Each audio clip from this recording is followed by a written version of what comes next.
Alors qu'ils étaient attendus pour un match au Malawi, les joueurs équato-guinéens refusent de voyager. Le match est annulé et le sélectionneur de l'équipe suspendu. On te raconte, la sélection masculine A de la Guinée équatoriale devait affronter le Malawi ce jeudi 9 octobre à Lilongwe dans le cadre de la 9e journée des éliminatoires de la Coupe du Monde 2026. L'équipe équato-guinéenne devait partir de Malabo le mercredi 8 octobre, mais aux alentours de 18h, dans un communiqué diffusé sur les réseaux sociaux, les joueurs dénoncent une mauvaise organisation de la FEGIFOOT et de son président. Nous sommes encore à 18h30 et à moins de 24 heures du match, sans information claire sur l'heure de notre départ. C'est inadmissible et une honte absolue que, alors que nous devons jouer demain à 18h, nous ignorons encore quand nous allons voyager. Pour les joueurs, c'est un manque de respect. Nous mettons notre santé en jeu pour défendre notre pays et le président de la FEGIFOOT nous a fait subir cette situation sans répondre à nos messages ni venir à l'hôtel pour nous donner des explications. Poursuivent-ils dans le communiqué. Le lendemain, à Lilongwe, la fédération malawite annonce que le match est annulé en raison de complications liées au voyage de l'équipe visiteuse.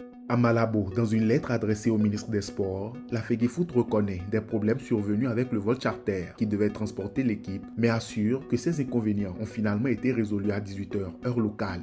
Malgré cela, les joueurs ont refusé de voyager. Le comité exécutif de la FEGIFOOT s'est réuni d'urgence dans la journée et a décidé de suspendre le sélectionneur Juan Micha Obiang jusqu'à nouvel ordre. Son adjoint, Casto Nopoa Bezo, a été désigné pour prendre la direction de l'équipe pour le prochain match contre le Libéria le 13 octobre. Le ministère des Sports a entériné la décision de la fédération et a condamné l'indiscipline répétée et le manque de respect institutionnel des joueurs. Selon les explications de la cellule d'information du gouvernement, les joueurs auraient refusé d'embarquer tant qu'ils n'auraient pas perçu leur prime en euros. Le ministère des Sports a affirmé que cette situation a coûté plus de 80 millions de francs CFA à l'État entre les pénalités et le coût de l'avion affrété. Dans un message publié sur X, le vice-président Teodoro Nguema Obiang a exigé que des mesures soient prises. Dans un message publié vendredi sur le compte Instagram d'Unzalang, les joueurs contestent la décision de la fédération.